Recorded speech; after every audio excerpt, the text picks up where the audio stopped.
Perkenalkan, nama saya Ismi Sofi Saidah Hamzah dari kelas 6 nomor absen 11. Di sini saya akan melakukan ujian praktek kimia dengan membuat replika gunung meletus.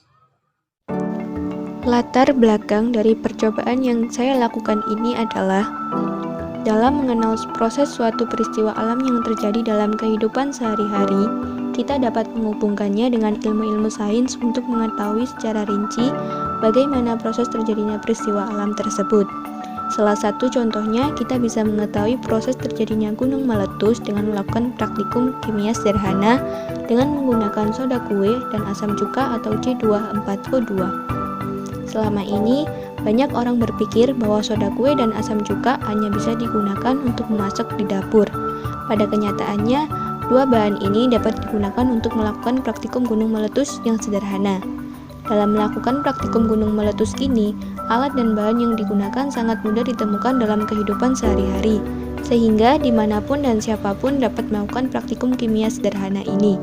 Selain itu, metode atau cara kerja yang digunakan juga mudah untuk diikuti dan tidak berbahaya seperti kebanyakan praktikum kimia lainnya. Sehingga, banyak orang tua yang melakukan praktikum ini bersama anak-anaknya untuk mengenalkan dan mengajari bagaimana suatu gunung berapi dapat mengeluarkan lava ketika meletus. Tujuan dari praktikum yang saya lakukan ini adalah yang pertama, untuk mengetahui proses keluarnya lava dari dasar gunung berapi saat terjadi letusan, dan yang kedua, untuk mengetahui pengaruh asam cuka atau asam asetat dan soda kue dalam proses keluarnya replika lava dari dasar lubang botol yang sudah dibentuk menyerupai gunung berapi.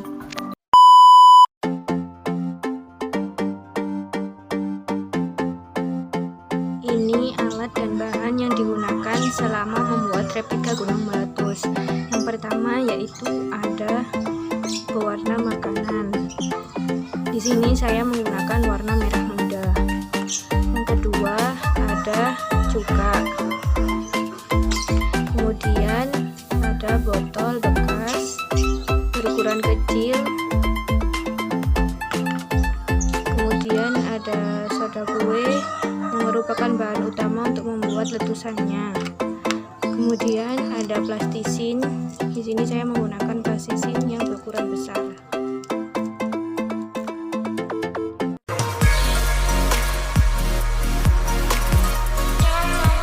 Letakkan botol bekas pada bagian tengah nampan dan tempelkan plastisin pada seluruh bagian botol hingga menyerupai gunung berapi.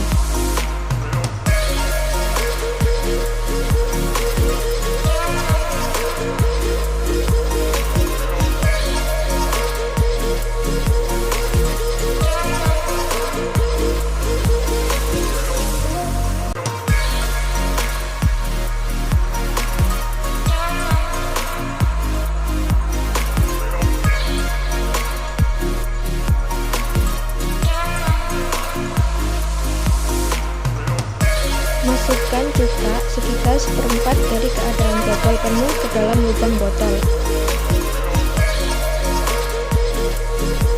Masukkan 1 sendok teh pewarna makanan juga ke dalam lubang botol.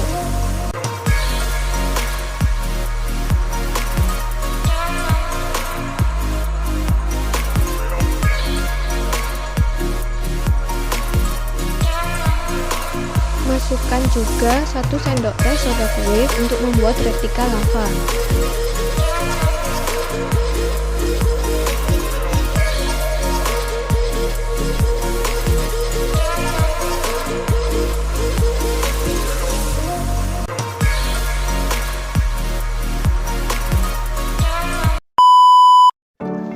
Kesimpulan yang dapat diambil dari praktikum yang telah saya lakukan ini adalah dapat dibuktikan bahwa kita dapat mengetahui bagaimana proses terjadinya gunung berapi hanya dengan menggunakan bahan dan alat yang sederhana dan mudah ditemukan.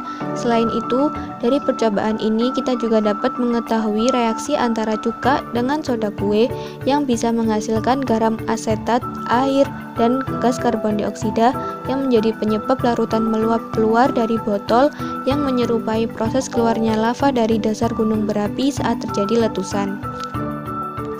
Saran dari saya yaitu, Saat melakukan praktikum gunung meletus ini, jika ingin buih atau gelembung yang dihasilkan lebih banyak, maka disarankan untuk memperbanyak takaran soda kue dan cuka yang dimasukkan ke dalam lubang botol yang sudah dibentuk menyerupai gunung berapi. Karena semakin sedikit takaran soda kue dan cuka yang digunakan, maka buih atau gelembung yang keluar pun akan sedikit, bahkan hanya bisa berupa tetesan.